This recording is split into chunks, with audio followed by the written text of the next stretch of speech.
All right. Well, let's get into it. So for entree, the buys this week were the Blues and the Force. They weren't because the Blues. Well, the Blues did kind of have a buy.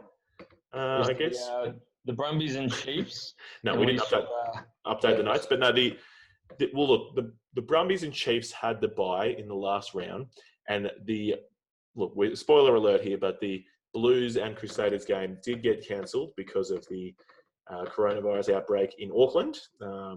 We all thought perhaps it was a great idea to play it behind closed doors because then you would know that all the Kiwis were at home watching the footy. I hoped that. The government didn't quite feel that argument held as much water. So, the first game, Harry, why don't you take us away, mate? The Force and the Waratahs. I think Nelson's going to do it. Yeah, no, look, I'm on fire today. I'm killing it. Great job, mate. So yeah, look, the Force got towed up here, 8-28, 1 try to 3. I think this game was actually played in Queensland, so neither home state, just to make sure the Waratahs couldn't get 2 home games against them. In terms of the returns column, Ian Pryor returned from his shoulder injury, and Rob Simmons returned from his rib fracture a couple weeks after doing it. In terms of new injuries, Nick Frisby, he actually broke his nose. Didn't break his name. He broke his nose. He broke his nails. He broke his nails. He needs a podiatrist. But, yeah, no, look, this was a game I think we all hoped that the Tars could put it together 2 weeks in a row. Yeah, Harry, what did you want to say? Just on injuries as well, I didn't mention it in the casualty ward last week. I didn't realise Dane Zander injured his knee midweek and he's out for the season as well. That cost me my 9 points for the record. Oh, mate, don't complain. All right, so this is the first time the Tars have actually gone back-to-back in 17 months. So it doesn't sound like something you'd be too proud of, but as Waratahs fans over here, it is good to see it's finally happened, and all we had to do is bring the Force back into the competition. The first half of this match wasn't as solid as a lot of the other footy we've seen in the Aussie conference. It was just a little bit slow. The teams are feeling each other out a little bit. A lot of foursome backs, which is I suppose probably named after the Force in the start of this game here. But yeah, look, the Force set piece really, I think, struggled throughout this one as we thought it may, especially in their lineouts. They won only 10 of 18 lineouts. That's 56%. For all you guys that can't do maths out there, Cargie. The Waratahs also won 7 of 9, getting 78%. The Scrums, the Force lost 3 of their 10, while the Tars only lost 1 of their 5. Big thing out of this one before we touch on anything else is Nick Berry is atrocious. What do you guys think of Nick Berry? Is he the reason you lost this week? Just like Ben O'Keefe the week prior? Or yeah, something like that. I just wonder what he's watching half the time. Like, I just don't think he's got any feel for the game. I think we had a good discussion ourselves about whether that scrum penalty that went against the Western Force against Kieran Longbottom, and Cargie saw it differently to you and I, Nelson. I think he had a good argument as well that I think they pinged Longbottom for angling in, which he probably was. But I thought Tom Robertson as well was really poor under a lot of pressure. And he didn't take the hit, and his elbow dropped straight to the ground as well. And I just think you reward the dominant scrum. You've given a few scrum penalties in a row to the Western Force. I just don't know how you take away their best attacking opportunity for, one penalty when they're clearly the dominant scrum. I think what actually sort of led up to that point, because you could see Tom Robinson's response afterwards, was he was saying, I told you, trying to say like he claimed that this was happening. But to be honest, maybe Longbottom was boring in a little bit. But for me, I don't think Robertson was ever really set. I think he had the weaker position from the start of that contact. So I think it could have definitely gone either way, but one team was definitely dominant leading up to it. And I think if Tom Robertson wasn't in his ear, I think the penalty probably would have gone the other way. So that's probably good from Tom Robertson, to be fair. But it's interesting to see a prop manipulate what Nick Berry's seeing there. That was Yeah, the I'll just only say- moment as well. I thought it was pretty bad all the way through, to be honest. Yeah. I was going to say, I'll just say, look, the dark arts of the scrums can go either way, but I thought it wasn't necessarily just that. Nick Berry made a number of mistakes. I think he said at some point, I just wanted to, let the game play. Once or twice, someone wanted to pull it back for a penalty. If he wanted to let the game play, there was quite a few times he really sucked the momentum out of the attack. So Yeah. I think he had quite a few bad mistakes.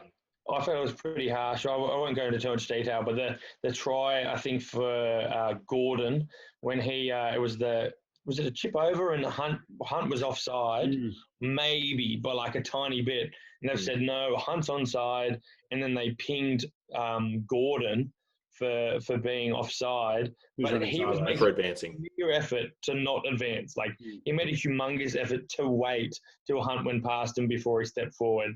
And he ended up getting pinged for it. At least Mind you, in at that the- case, at the- that's the TMO. Yeah, true. Mind you, at the time, Yeah, the 2 tries I was denied, Nelson was very happy with and completely on Nick Berry's side at that point in time, though. Yeah. 100%. Look, I think a couple of little things I wanted to touch on as well. The first thing we've seen from Kahui, his little nutmeg grubber to set up that try for Stander, and Stander running through at pace to pick that up and score. It was good to see that they come together from the force. And I think we need to give a shout out to Michael Hooper, the youngest man to make 150 caps, I think, at Super Rugby level. So Could have been you. amazing. I think Aaron Smith hit his 150th as well. He did. What's the difference in age between those two? Surely they must be pretty close. I think Kiwis actually age 2 years to one of Aussies. They always look a bit older and harder done by. Right. Yeah, I think after David's got a year or two on him, so 29th of October 91 for Michael Hooper, And Aaron Smith. 21st of November 88, 31 to 28. Well, he's got 3 years on him. Wow. that's it. 3 years. So look, the match stats were pretty similar for possession and territory. The Waratahs had 499 to 387 in terms of the meters, 22 to 14 tackle busts, and 14 to 8 offloads. Fantasy man of the match was Jack Maddox with 64 points. He looks solid again. 11 runs for 76 meters, a try assist, a line break, 4 tackle busts, and 2 offloads. For the Waratahs, Will Harrison had 54 points, Jack Dempsey 51, Jake Gordon 48, and for the Force, Stowers got 45, a man I let go to pick up. Lee Warner, that was a mistake. Brian Udstander got 44, Byron Ralston 41, and Thrush got 40. Cool. Nice one. Excellent. Next one. Sorry, Craigs. Please lead us on. I was going to say, Matt, I'll take all the New Zealand games this week. Sounds good. So, firstly, we'll start with the Highlanders and the Hurricanes game. Highlanders under the roof got up 38 to 21, 5 tries to 3. I don't think there was any returning players from injuries in this one that came to mind for me. But you did have the one injury with Parry Parkinson limping off the field at like the 39th minute or something. So obviously something wasn't right there. And I've had another Google. I can't find any detail as to what it was. Do you know what happened to Hoosen? Yeah. He was pulled pre-game. Yeah. Is that what it was? Okay. He was pulled pre-game with my pickup Tia to start, but that didn't work. I saw him congratulating someone else on a try when he didn't do anything at all to help. So Nelson would have been devastated. But yeah, I didn't know why he was on the field. So yeah, there you go. Not sure. That one jumped past me, to be honest. No, I didn't hear why Hoosen was injured. I just that he was pulled pre-game. Sorry. I'm on it, boys. Right, good. Okay, in this one. So first of all, they survived the COVID scare to play. So they had to push it 4 hours earlier so that the Canes could actually fly home on the same day with the new restrictions. It was level 2 lockdown in all of New Zealand other than Auckland, which was on level 3. Level 2 lockdown, they just can't have crowds. So obviously a bit of a different atmosphere for them, having had packed stadiums for absolutely everything up to that point. They did play the crowd noise in the stadium. And on Yeah, they TV. also they played this game 4 hours earlier due to the fact that they needed the teams to fly home on the same day. That was part of that. So yeah, did you say that? That might have been exactly what Harry just said. But it's all right. Well, there was a Concussed. delay. Nelson is calling in from very far. It was a bit of a delay. But just in case you missed that point, I want to really ram it home. So they played 4 hours late. No. Earlier, 4 hours earlier, Cargie. So, well, obviously I missed everything. So. Just like in fantasy footy, Nelson's always way behind the rest of us. Oh, wow. How good. All right, so moving on. Aaron Smith's 150th game in this one, as we said, 31 years old, but awesome achievement for him, and he played very well. And Ash Dixon, his 100th, scored 1 or 2 tries. Who scored that second rolling maul try? Second half rolling maul try? I think Dixon only got 1, but I don't know who's with it. Gordy's good. Like I always liked him, and I was a little bit disappointed with the rise of Liam Coleman with the fact that he got less game time. But you had to respect the fact that Coleman was very good as well. But Ash Dixon has always been an excellent player. Back when he was captain in the Maori and everything, I've always really liked him. So it's been great to see his form this year. And him getting the majority of the time, the lion's share of the time this season. So. That's what he really needed, to be fair. He just needed to start week in, week out. Liam Coleman hasn't had as much of a say in this because he just hasn't been as good. But was that second try the penalty try? Was that Artie Sevilla? No, it wasn't a penalty try. It wasn't a penalty try in the end. It was a penalty try, though. It was Artie Sevilla coming in the side. Okay, if it was a penalty try, that it was yes. Yeah, no problem. I know they gave the yellow card. I didn't realise they actually got awarded as that. That'll make sense. One more accolade in this one as well. Dane Cole's the most capped forward for the Hurricanes with 119 matches. So pretty big moment for him as well. And at the pace that he's still got, I reckon he's got another good 15 to 20 years in him as well. You just need some calf implants. Yeah. That's right. Bonus question, boys. Who did he just overtake to become the most capped forward? It's got to be who was that back rower? Number 8. Not what's his name? Brad, he's playing in England now. Why can't Brad Shields? No, it's not him. No, come on. Victor Vito? It was Tumunga Allen? Jeffrey Tumunga Allen? I think so. Really? I'm pretty sure it was. Wow, that is interesting. I hope Here we go. I was hoping it was someone I cared about, but fine. That's very interesting, mate. I love Tumunga Allen. Big Jeff, yeah. No. First half of this one, getting to the game, was absolutely champagne rugby. Just the Hurricanes scored 2 length the field tries, everyone involved. Jamie Booth, particularly impressive. He's just so good. He needs to go to the Crusaders so that he can start at 9 for them. He needs to be Australian. We'll take him as well. I thought he was going to be your first trade pickup, Harry, for sure, but you let him sink through. 100% he was, but he got picked up way before me. Oh, in the first round, did he? Oh, okay. Yeah. I was 100% taking him. I was so excited. Yeah. But, he played up to that hype as well. I thought he was excellent, really, really good. And I remember the commentators as well saying at halftime they thought he was the best person on the park. So that's pretty impressive for a bloke that's got barely any game time all year. The Highlanders kind of stayed in the first half. They had a rolling maul try and they had 1 go against the grain as well. It was 14 all. And, I thought the Hurricanes probably had a little bit of the upper hand. The second half, though, they just absolutely ran away with it. Like Nelson said, there was that rolling maul try that ended up in a penalty try and a yellow card to Artie Sevilla. They were still already kind of getting away from the game at that point. But I think that was kind of like the thing that really stole any momentum and any hope away from the Hurricanes fans and Hurricanes players.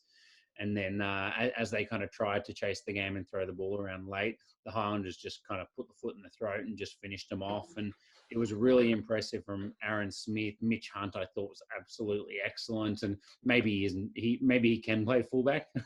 I really thought it was not going to work at all, but he was excellent as well. And I would just shout out, before I get to the points and the stats, Garden Bashop as well. I thought he had some really fine touches, and that is difficult for me to say, to be completely honest with you. So impressed by that. Look, the match stats in this one, the first half, the Highlanders had all the possession and territory at 70% apiece. And in the Hurricanes, they dominated in the second half with 60% of possession, 63% in territory. So the possession kind of went each way and didn't really reflect the flow of the game, in my opinion.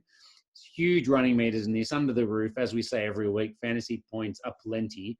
661 to 681 run meters, which is just absolutely mammoth.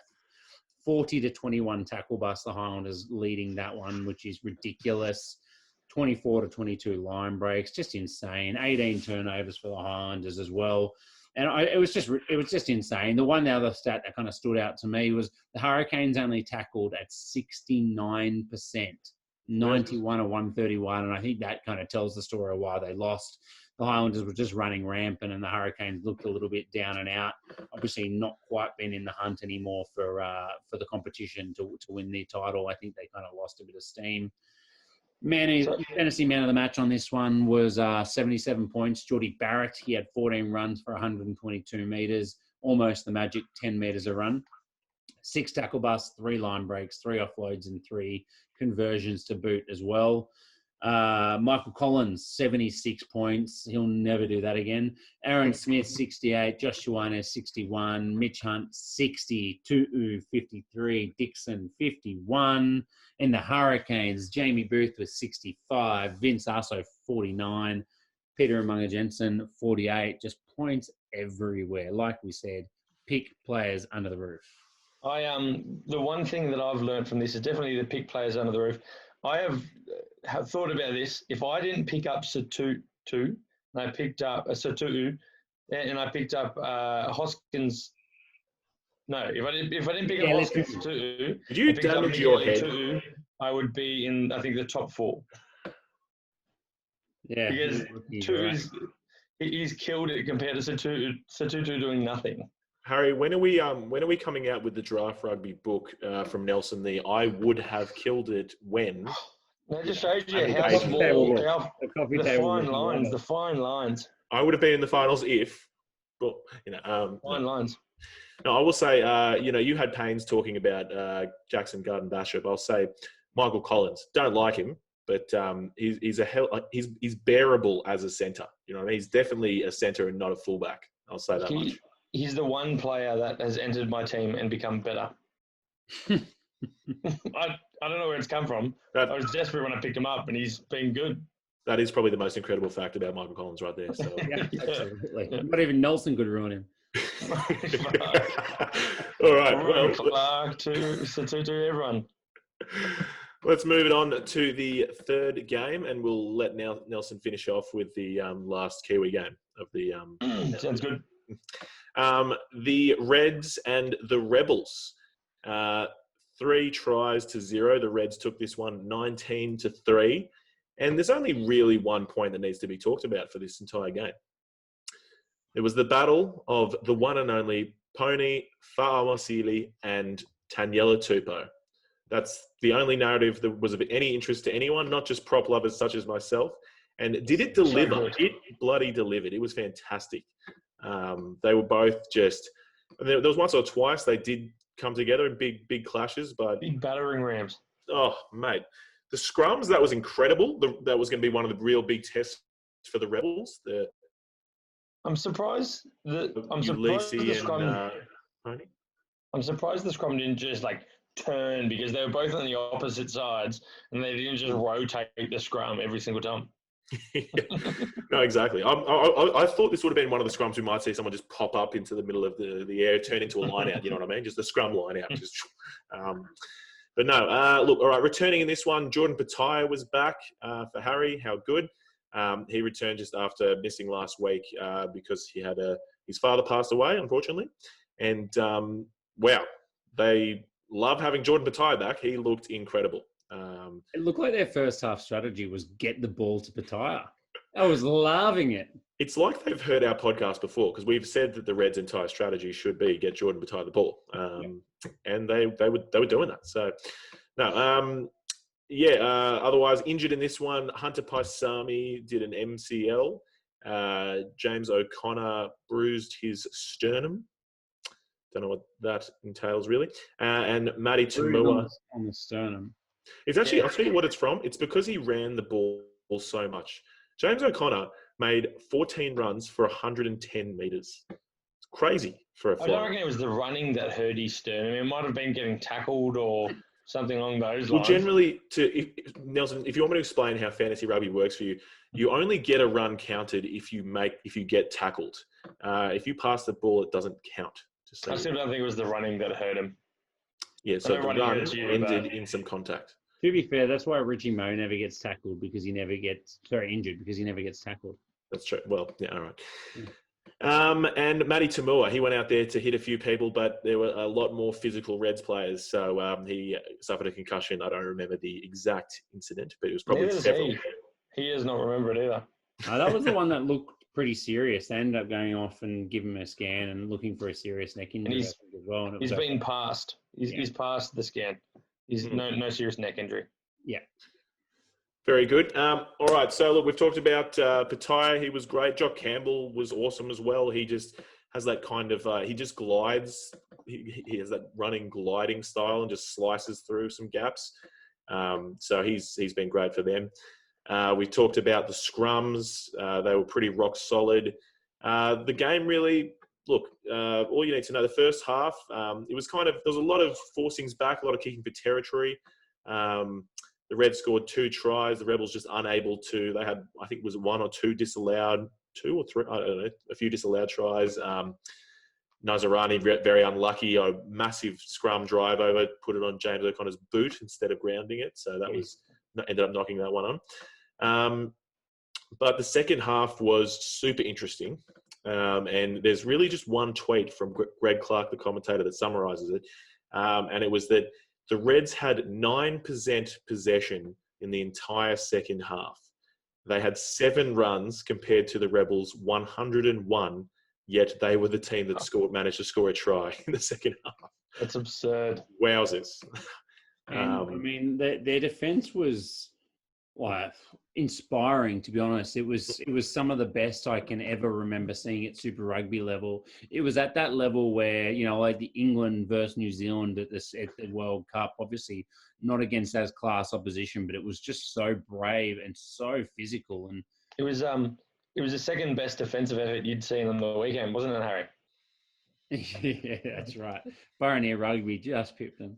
The same stats as in the second half, I think. Yeah, but I mean, it was led by Taniela Tupou. Like that guy, I just you think that you can't be any more impressed by a prop than it does that. Like, oh my God, we talked about the battle with him and Pony, and Pony's a freak, but Tupou was completely all over him. Like he won every single contact throughout the entire game, in attack, in defence, at the ruck, and at the scrum. It's unbelievable. He's the best prop in the world. He's 100% the best prop in the world. He has to start for the Wallabies, and he has just matured so much, it's ridiculous. And he's 24, guys. He's 24. Like, he could have another 8 years easily at Wallabies level, Like, maybe not because he's too big. Like, I don't know how long a man of that size can play for at that level, but he has got to be starting for the Wallabies. That's true. Look, you know how exciting he is if it's not even me talking him up the whole time.